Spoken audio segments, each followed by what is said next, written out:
berbanding di bawah kaki Tuhan. Pada kaki-Mu kami taruh hidup kami, ya Tuhan dan Raja kami. Biarkan anak-anak Tuhan mengerti, itu tempat yang terbaik bagi kami. Tempat yang terbaik bagi kami. Petang ini kami syukuri semua anugerah-Mu. Apa yang sudah, apa yang sedang, dan apa yang akan Engkau kerjakan di tengah-tengah kami. Biarkan berkenan di hadapan-Mu ya Tuhan. Dan kami berdoa dalam nama Tuhan Yesus. Selubungi kami dengan roh hikmat, wahyu, dan pengertian. Karena hanya itu akan membuat kami mengenal Engkau lebih lagi. Apa yang Engkau wahyukan buat kami untuk kami lakukan Tuhan. Dan anugerah-Mu membuat kami melakukannya seperti yang Engkau mau. Terima kasih karena Engkau Tuhan yang memberkati dan mengubah hidup semua kami. Sehingga tidak ada satu orang pun yang Engkau abaikan di tengah-tengah kami. Semua dibungkus dalam anugerah dan kemurahan-Mu. Terima kasih ya Yesus. Segala kemuliaan ini hanya bagi-Mu ya Tuhan. Karena asalnya daripada-Mu juga. Sampaikan pesan-Mu bagi setiap kami. Di dalam nama Tuhan Yesus.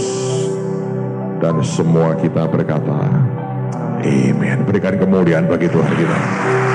Amin. Silakan duduk saudara. Baik, ini merupakan kebaktian terakhir di tempat ini. Saya harap saudara mengerti mulai minggu depan, khususnya kita akan mulai terutama pada hari Jumat ini, tanggal 1 Oktober kita akan pindah. Dan saya dengar selesai acara kebaktian hari ini, sebagian sound system kita akan mulai dilipat, kalau bisa dilipat. Dan perangkat sound system yang baru sudah tiba dari Amerika, kita menunggu, mungkin besok atau lusa, saya tidak jelas akan mulai dipasang. Perangkat musik yang baru juga yang salah seorang saudara persembahkan juga sudah siap. Dan kita akan menikmati semua yang baru.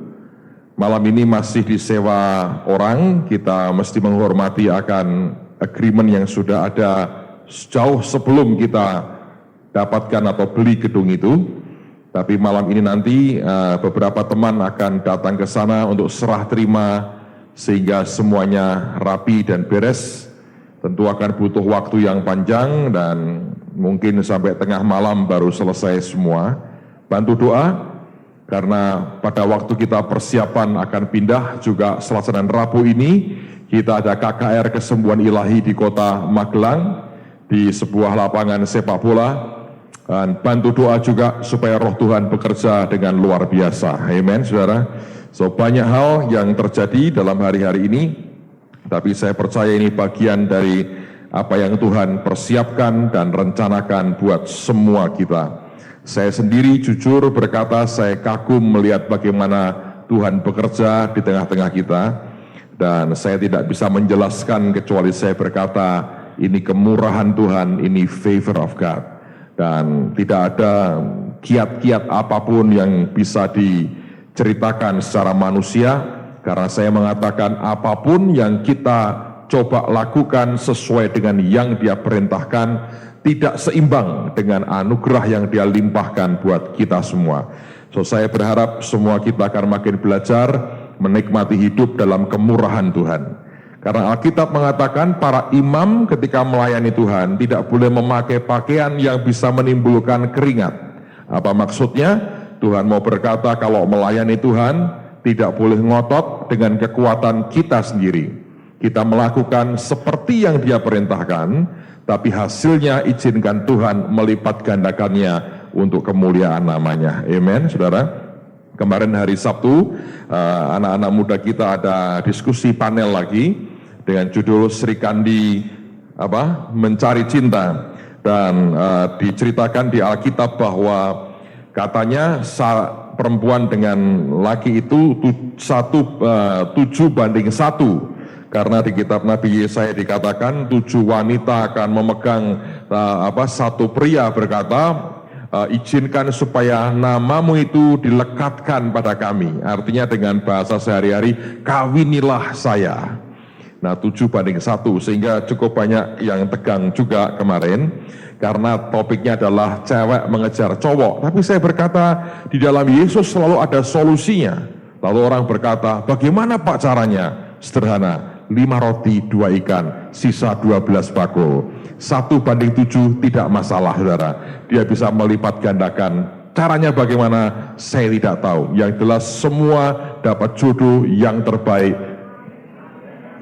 Terima kasih. Sesuai dengan anugerah Tuhan. So, jangan khawatir soal itu. Bagus sekali. Dan bulan depan kita juga akan buat, setiap akhir bulan akan diadakan acara seperti itu.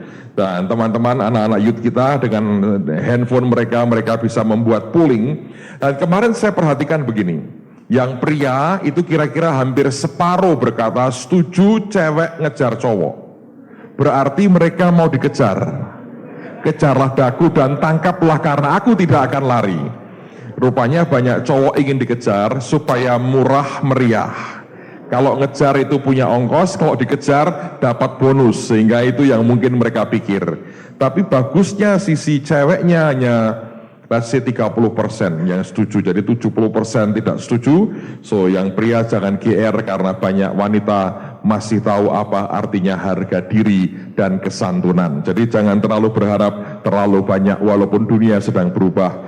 Tapi saya percaya bahwa kita memegang akan perkataan Tuhan lebih dari perubahan dunia apapun. Amen. So ini hari-hari penting sekali, ini hari-hari yang bergairah. Kita akan pindah. Dan tanggal 1 Oktober ini merupakan big day. Itu bukan hanya kesaktian Pancasila, saya beritahu, itu kesaktian Yesus Kristus juga membuat kita pindah karena anugerahnya. Dan dia lakukan tepat pada waktunya. Petang hari ini saya ingin menyampaikan kebenaran firman Tuhan. Saya beri judul The Finger of God and the Finger of Man. Telunjuk Tuhan dan telunjuk manusia. Mari lihat Lukas pasal yang ke-11. Perhatikan pada ayat yang ke-20. Injil Lukas pasal yang ke-11. Lihat pada ayat yang ke-20. Lukas 11 ayat yang ke-20. Ini menarik sekali. Saya berharap kita akan belajar banyak lewat firman ini. Lukas 11 ayat yang ke-20. Perhatikan akan perkataan Yesus ini. Lukas 11 ayat yang ke-20. Tetapi jika aku mengusir setan dengan kuasa Allah, maka sesungguhnya kerajaan Allah sudah datang kepadamu. Kalau Anda baca di New International Version atau NIV, kalimat pertama Yesus berkata, "But if I drive out demons by the finger of God." Dia berkata, tetapi kalau aku mengusir setan dengan telunjuk Tuhan, dia berkata, maka itu sesungguhnya kerajaan Allah sudah datang kepadamu. Yesus berkata, kalau aku mengusir setan dengan telunjuk Tuhan, dengan the finger of God, maka itu berarti kerajaan surga sudah datang. Dengan kata lain, telunjuk Tuhan, the finger of God ini bisa mendatangkan kerajaan surga di tengah-tengah kita. Siapa yang punya telunjuk, coba angkat telunjuk saudara. Yang oleh karena 1-2 hal tidak punya, maafkan saya. Tapi kalau punya, coba angkat tinggi-tinggi. Goyangkan sedikit. Nah, supaya Anda tahu Anda punya telunjuk. Telunjuk yang ada pada kita ini bisa kita izinkan menjadi telunjuk Tuhan atau the finger of God, atau kita biarkan menjadi sekedar telunjuk manusia. Telunjuk Tuhan itu akan mendatangkan kerajaan surga di tengah-tengah kita. Tapi kalau telunjuk manusia seringkali bisa berbahaya. Telunjuk manusia ini bisa berarti banyak. Bisa menunjuk kepada pilihan yang kita mau. Ketika Anda dihadapkan pada beberapa pilihan barang dengan warna berbeda, ketika kita memilih yang kita sukai, kita menggunakan telunjuk kita. dan bukan kelingking kita. Tidak ada orang menunjuk pakai kelingkingnya berkata, yang ini saya mau. Tidak ada. Orang menunjuk dengan telunjuknya dan dia berkata, ini yang aku mau. Itu merupakan pilihan. Memang ada orang-orang yang sedikit aneh. Saya cerita sebuah cerita. Pak Timotius Arifin yang ceritakan buat saya sekian tahun yang lalu.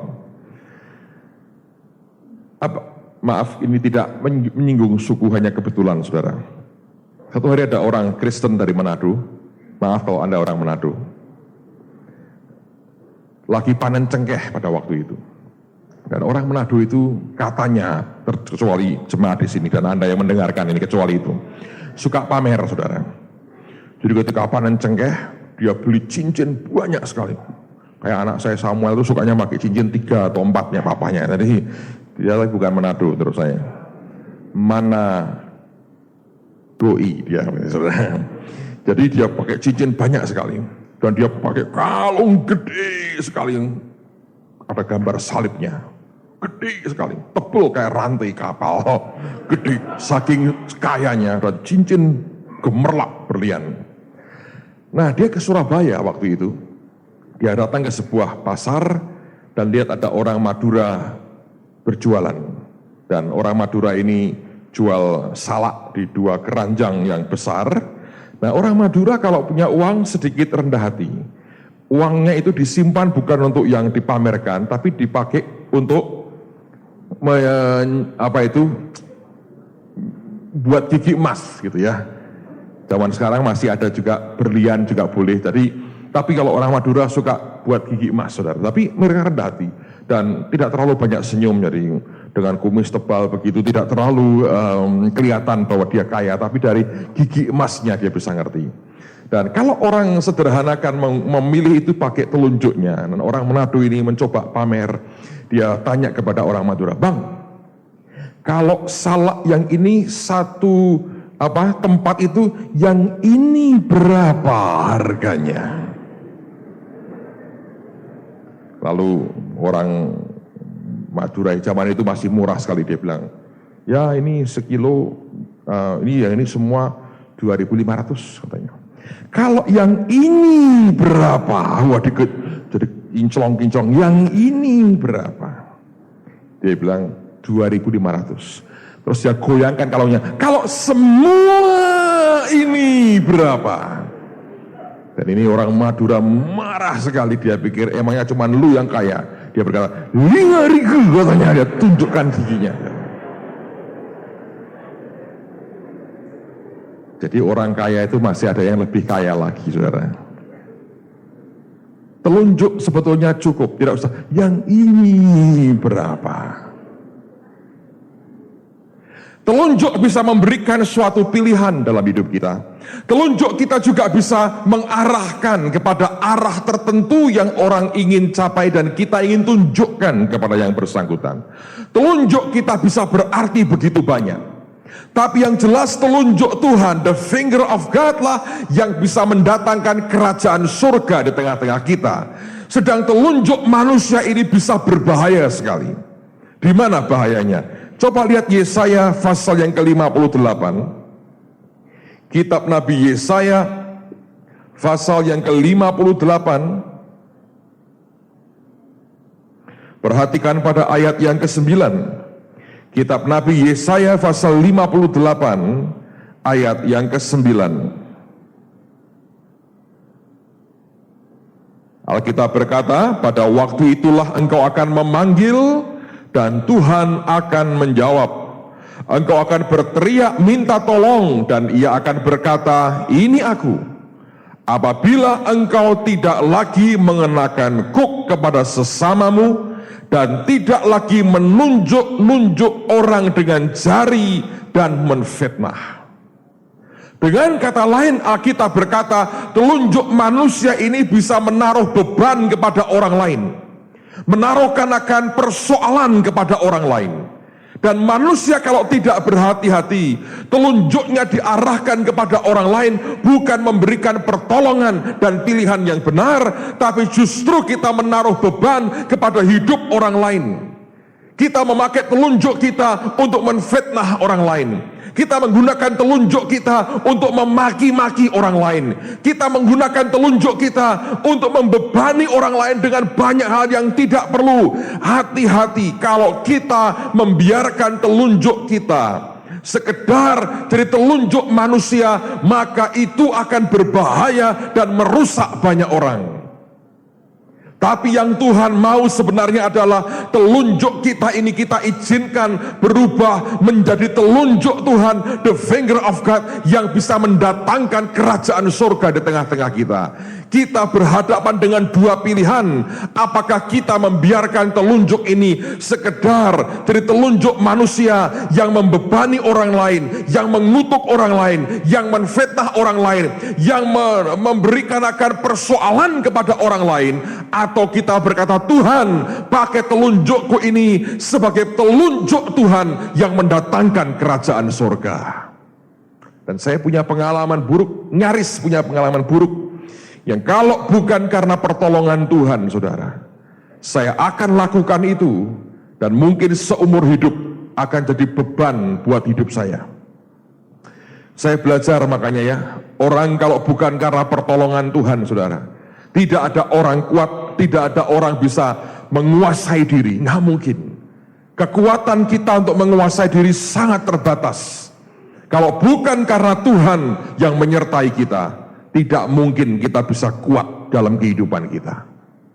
Saya mau cerita.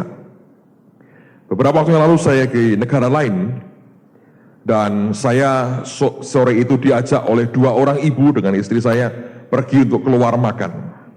Dan drivernya seorang ibu yang punya karunia ngawur menurut saya. Begitu saya masuk mobil dengan istri saya, dia mau mundurin mobilnya dari rumah teman saya. Zing, duar, mobil orang ditabrak. Tapi di sana agak sedikit beda. Begitu ditabrak, nggak ada orangnya, bukan puji Tuhan, walau kabur, saudara, enggak. Dia berhenti, ninggalin nomor telepon dia, ditaruh di mobil itu. Jadi akhirnya nanti mereka urusan, toh dia harus mengganti. Nah, singkat cerita, kami pergi di tengah jalan. Salah seorang dari mereka cerita banyak hal tentang anak, tentang keluarga. Lalu kemudian dia berkata, kasihan ya teman kita ini. Dia nyebut satu nama yang kami kenal, keluarga ini sudah bertahun-tahun. Saya tahu keluarga ini punya 2 orang anak laki dan juga ada anak perempuan. Tapi saya nggak terlalu dekat dengan anak-anaknya. Lalu saya berkata, lo ada apa? Bapak nggak tahu? Tidak.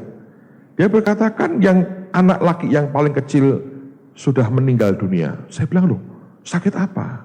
Enggak sakit, Pak. Terus kemudian ini yang dia ceritakan. Dan belakangan ibunya menceritakan jadi persis apa yang terjadi. Anak ini memang punya pergaulan yang kurang baik. Dia tidak bergaul dengan anak-anak Tuhan yang lain, dia punya pergaulan di luar dengan bangsa-bangsa lain, dan itu tidak masalah, tapi mereka bukan dalam Tuhan. Dan mereka tergolong anak-anak yang menurut saya agak sedikit perlu dididik dengan lebih keras, mungkin saudara, saya nggak tahu. Tapi yang terjadi mereka bergaul dan orang tuanya sudah khawatir sebetulnya. Anaknya masih belasan tahun. Ini anakku kok bergaul dengan orang-orang begini, satu hari bisa celaka. Nah, tapi ajaib, aneh, Tuhan itu baik, saudara. Kurang seminggu sebelum kejadian, di kebaktian minggu seperti ini, anak itu maju ke depan, bertobat dan terima Tuhan Yesus. Sejak itu selama seminggu hidupnya baik sekali. Dengan orang tuanya baik, dengan keluarganya baik. Seminggu terakhir. Nah, satu hari itu hari Sabtu kalau tidak salah. Waktu itu dia ada rencana mau ke pesta ulang tahun temannya. Oleh seorang teman yang lain, janjian mau dijemput di sebuah tempat. Yang jemput kalau nggak salah terlambat. Nah, karena terlambat, dia mampir dulu, karena nunggu, di internet cafe, saudara. Di situ ada banyak tempat main game, dan saya dengar itu di-connect seringkali, sehingga Anda bisa 2 orang bertanding atau 3 orang bertanding dengan alat yang ada, sehingga anak ini itu masuk ke sana. Yang saya dengar ya, saudara, ini ada anak lain yang bertanding dengan satu anak Vietnam, dan ketika di tengah-tengah, ini anak pergi digantikan orang Indonesia ini. Nah, waktu main di internet cafe itu, di game itu, saudara, anak ini menang. Anak ini menang, tapi yang lawannya ini dia nggak kenal. Ketemu di situ, orang Vietnam. Nggak terima. Jadi ada argu mulut, debat, ribut. Ribut sampai keluar di internet cafe. Disuruh diem lah, di Amerika keluar. Di luar masih ribut. Itu winter, saudara. Salju, ribut. Baru ribut sebentar aja. Nggak ngomong lagi ABC, ini orang Vietnam, saudara. Ambil sesuatu dari belakangnya ini. Zzz, pistol.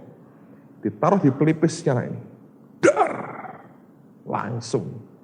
Taruh pelipisnya. Tarik pelatutnya. Anda bisa bayangin. Nggak tertolong. Malamnya, orang tuanya pergi pesta ulang tahun. Ketika dia pulang, itu di answering machine ada lampu yang nyala, berarti ada message di situ. Ketika dipencet, temannya berkata, dia bilang dalam bahasa Inggris, anakmu kena tembak. Si mamah ini dengar itu dia nggak terlalu jelas apa artinya. Dia panggil suaminya, didengerin, suaminya kaget. Waduh, kejadian. Dia bilang, anak kita ditembak. Dan dicari temannya ini ketemu, dia bilang, kondisinya bagaimana? Dia bilang, aku tidak tahu. Segera ini orang telepon 911, mereka di Amerika dan di Kanada dan di negara barat mungkin ya. Mereka punya nomor 911, itu untuk emergency. Dan ketika telepon, ditanya, nama saya ini, apakah benar hari ini ada korban penembakan di daerah ini? Ditanya, siapa nama yang kamu curigai ditembak? Namanya ini, dan aku ini orang tuanya. Dicek di komputer. Lalu kemudian operatornya berkata, tunggu beberapa menit, polisi akan datang ke rumahmu. Hanya sekian menit datang polisi, laki perempuan. Begitu masuk ke rumah, yang polisi wanita ini peluk si mamahnya. Hanya berkata, I'm sorry. Tidak ngomong apa-apa, hanya berkata, I'm sorry. Yang pria dengan papahnya, dan dijelaskan, anakmu ditembak orang. Seperti apa? Jarak dekat. Dan mati. Kamu pengen lihat jenazahnya sekarang, kamu tahan dia darah dan muka hancur begitu, atau bagaimana? Papahnya bilang, aku gak akan tahan. Sudah diotopsi dulu, dan tolong diperbaiki mukanya. Setelah rapi semua, baru aku lihat. 4-5 hari Anda bayangin. Keluarga ini tidak lihat anaknya yang sudah mati jadi jenazah. Kakaknya yang laki marah sekali. Masih muda juga. Itu dengan tanpa alas kaki, lari keluar, saudara. Dia teriak-teriak di blok rumahnya itu. Dia cari teman-temannya adiknya. Dia marah, dia berkata, kenapa kalian tidak bisa lindungi adik saya? Dia juga marah ke dirinya. Dia berkata, kenapa aku gak bisa protek adikku? Tapi yang paling ngeri, dia marah sama Tuhan. Dari matanya Anda tahu, itu orang marah sekali dengan Tuhan. Kenapa engkau biarkan adikku mati secara begitu? Dan sejak hari itu, ini kakak ini, saudara. Kalau ke gereja gak pernah mau. Di luar. Hilang. Secara manusia orang bilang, hilang. Dan itu keprihatinan buat orang tuanya. Dan waktu itu diliput pers secara besar-besaran, karena ini heboh sekali. Dan di gereja wartawan datang pengen interview segala macam. Beberapa orang yang tahu dari jauh ikut ngomentari. Kadang-kadang kita terlalu banyak bicara ya, tanpa memperhatikan perasaan keluarga yang ditinggalkan. Tapi itu terjadi. Beberapa waktu kemudian, gak lama setelah itu, datang seorang hamba Tuhan.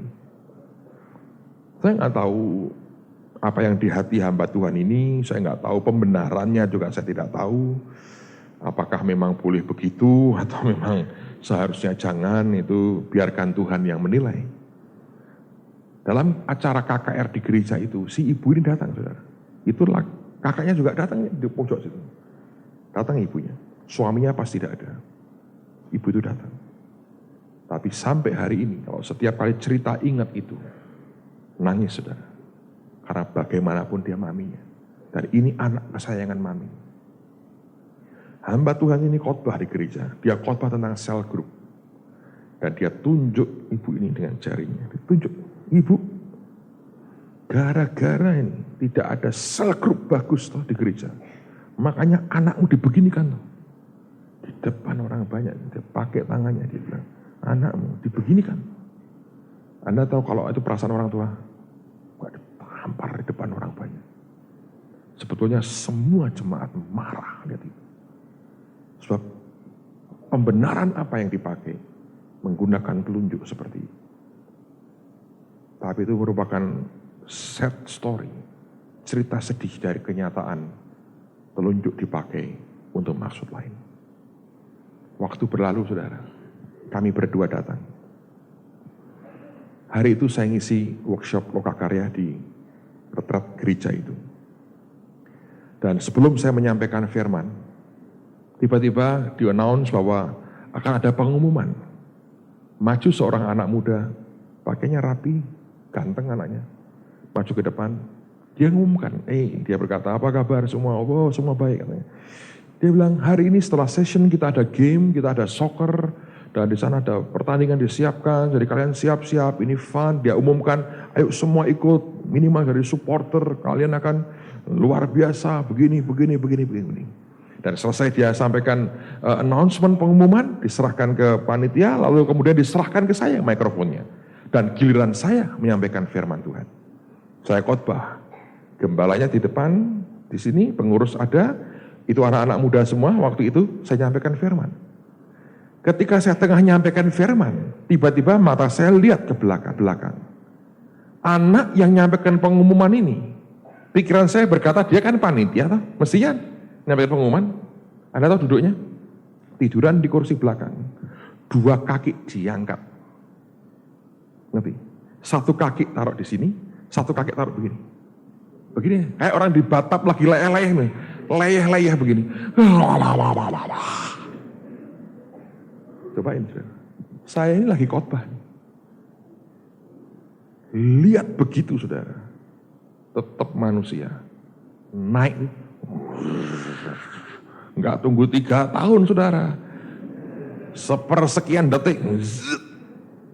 Dalam hati saya bilang, tak parani aduh. Gua kira orang korban tekan kini, begini goleh, adang-adang begini.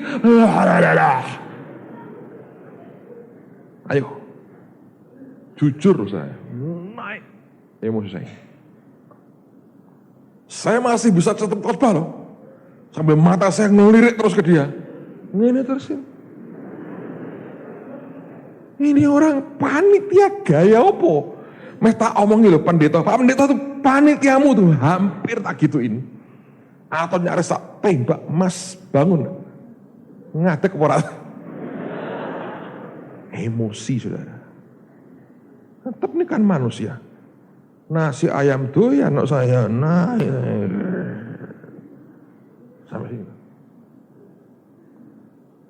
Untungnya saya bilang, Tuhan tolong aku Tuhan. Aku mesti ngapain? Tak labrak ya Tuhan ya. Tiba-tiba Roh Kudus berkata gini, biarin aja. Yang lain nanti kenaan rugi. Masih banyak yang membutuhkan kebenaran yang kamu sampaikan. Sampaikan aja. Tiba-tiba seperti disiram air es. Yes. Saya pikir skarpe, santai ya, gue rak apa-apa. Pokoknya aku selesaikan tugas saya. Hilang emosi saya. Dah, selesai. Kelihatan cool banget saya, tidak ngamuk. Sudah hampir saudara. Itu kalau orang Semarang ngerti, kalau tak sandali kalau saya begitu. Kurang ajar sekali. Anda bayangin. Kalau orang cuma ngantuk-ngantuk, ya saya maklum lah. Mungkin semalam tidak tidur. Nah, tapi adang-adang begini kok saudara. Hau namanya angop, bola-bola berantem.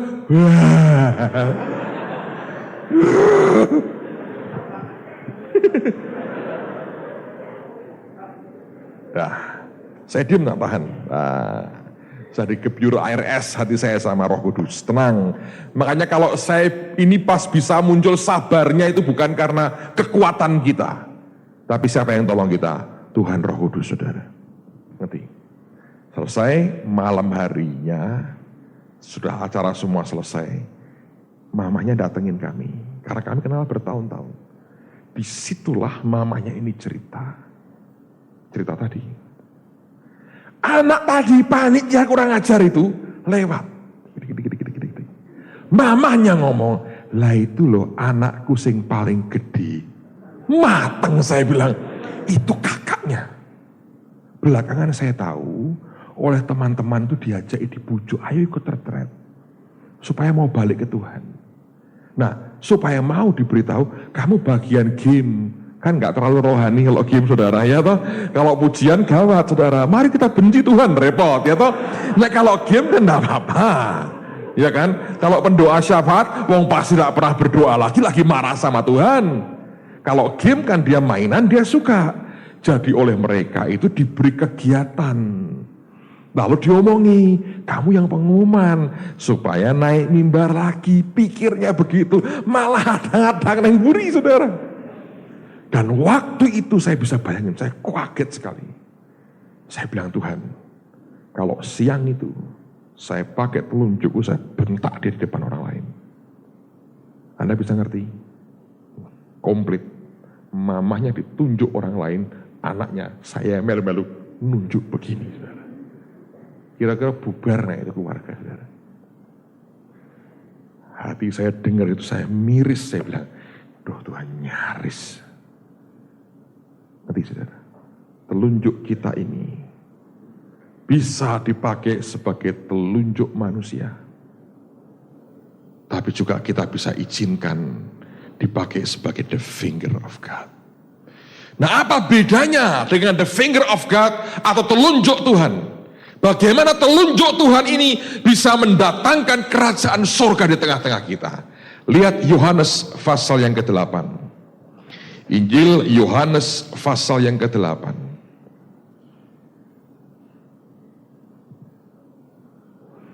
Yohanes pasal yang ke-8. Saya baca dari pasal 7 ayat 53 lah, supaya utuh cerita ini kita baca.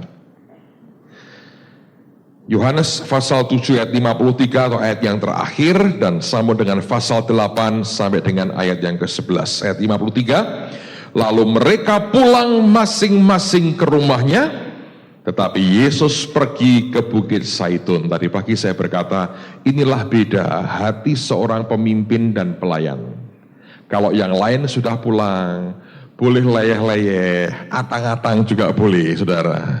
Yesus tidak, dia ke Bukit Zaitun. Ngapain? Oh, bermain dengan bunga-bunga. Bukan, saudara. Ini tempat dia sembahyang, ngerti? Ini tempat dia sembahyang. Ketika yang lain pulang, boleh tidur, menikmati kasur empuk dan selimut tebal ketika dingin. Yesus Alkitab berkata, pergi ke Bukit Zaitun. Ayat berikutnya, pagi-pagi benar, ia berada lagi di bait Allah. Saya nggak tahu dengan jelas apakah sempat sarapan atau olahraga, body language segala macam, pasti dia tidak sempat.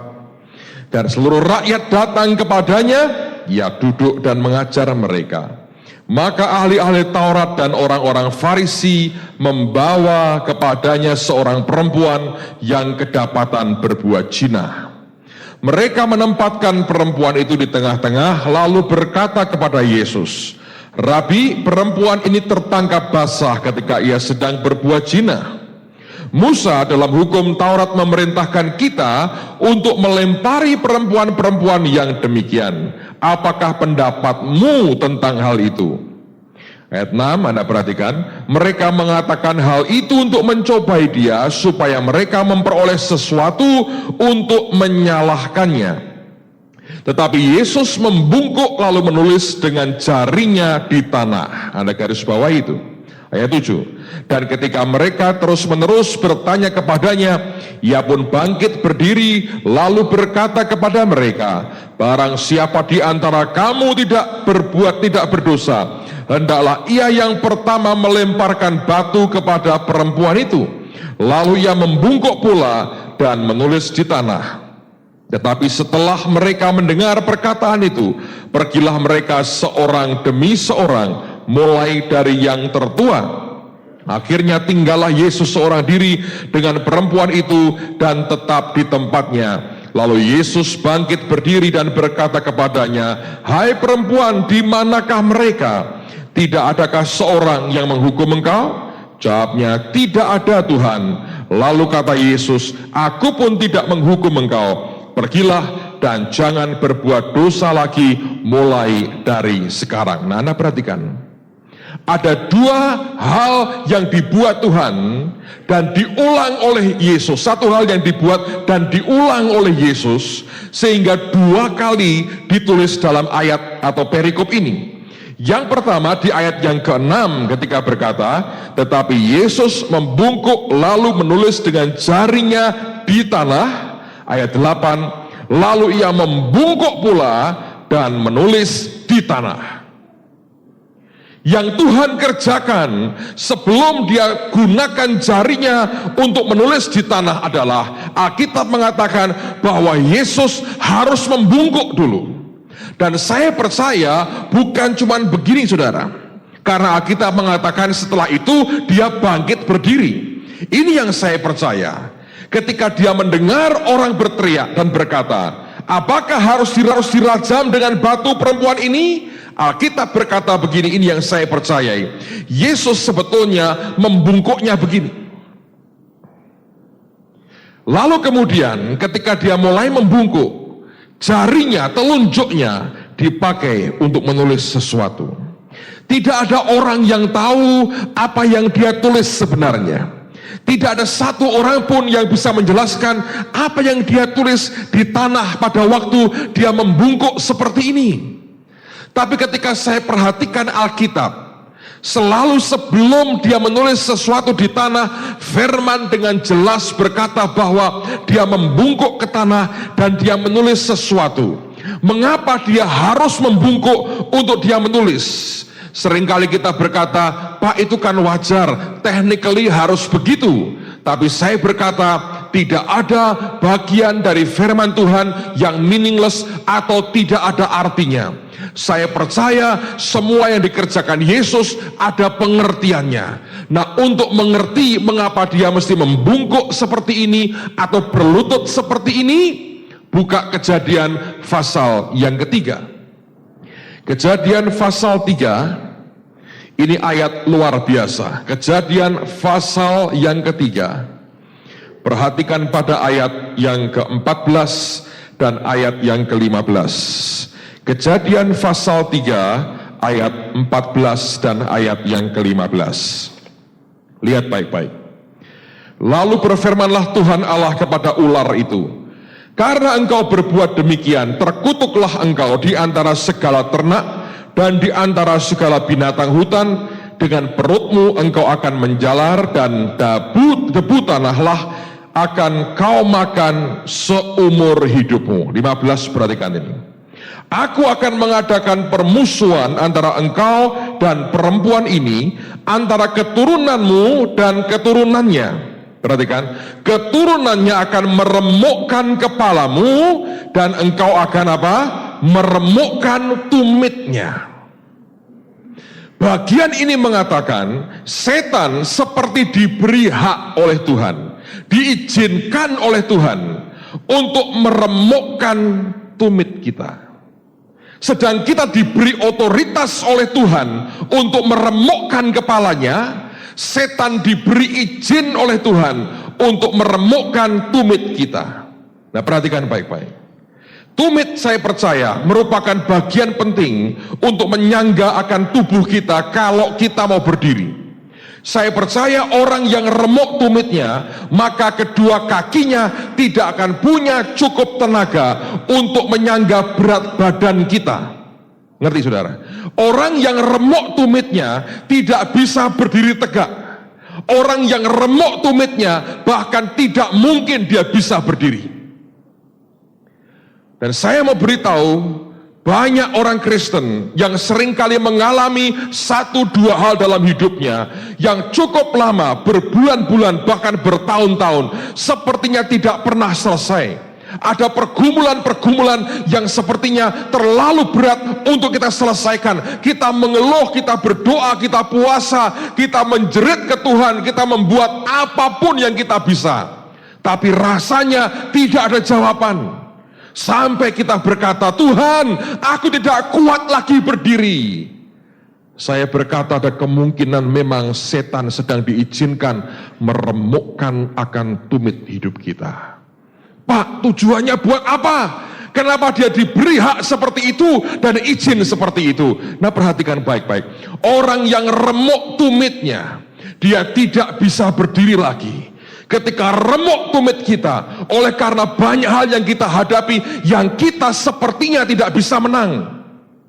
Kita nggak bisa keluar dari problem itu. Kita nggak berdaya. Setiap kali bertemu dengan itu, kita berkata, ya ini lagi, aku nggak berdaya soal ini. Ada banyak orang hebat di beberapa bagian tertentu, tapi tidak berdaya ketika satu dua hal itu muncul dalam hidupnya. Itu yang Paulus katakan seperti duri dalam daging. Ketika banyak hal yang luar biasa dia buat, tiba-tiba muncul durinya lagi. Kita berkata, Tuhan, yang ini aku tidak mampu. Dan pada saat kita menghadapi problem seperti itu, kita berteriak, Tuhan sudah cukup lama. Dan setiap kali diingatkan lagi, dihadapkan lagi, kita berseru, aku gak tahan Tuhan, aku gak bisa berdiri lagi. Dan waktu itu saudara, bisa terjadi saat peremukan tumit kehidupan kita. Nah, waktu tumit kita mulai remuk, akhirnya apa yang dibuat oleh orang, saudara? Ketika tumitnya tidak bisa menyangga badannya lagi, orang menggantinya dengan lutut sebagai penyangga badannya. Nangkep, saudara? Dan itu yang Tuhan mau sebetulnya. Hidup kita disangga bukan oleh kedua kaki kita, tapi hidup kita ditopang oleh karena dua lutut ini yang dipakai. Untuk apa? Pada waktu kita pakai lutut kita, seperti lagu tadi kita berkata, aku berikan doa dan penyembahan dan pujianku di hadapan Tuhan. Untuk membuat orang Kristen berkuasa atas setan, tumit kita harus sedia diremukkan. Sebab ketika lutut yang dipakai, ingat ular jalan dengan perutnya. Ular tidak pernah melayang-layang di atas. Ular bergeser terus meliuk-liuk di bawah dan debu tanah menjadi makanannya. Ketika kita diizinkan oleh Tuhan remuk tumit kita, lalu lutut kita yang mulai kita pakai, setan di depan kita, kita berkata, haha, long time no see, dan baru remuk kepalanya. Seringkali doa kita, Tuhan biarkan aku berdiri. Dia berkata, ora gatuk ngeprok ndase. Ngerti? Tidak cukup tanganmu cukup panjang untuk bisa pukul kepalanya. Tapi untuk meremukkan tumit kita, rupanya butuh waktu cukup panjang, bukan?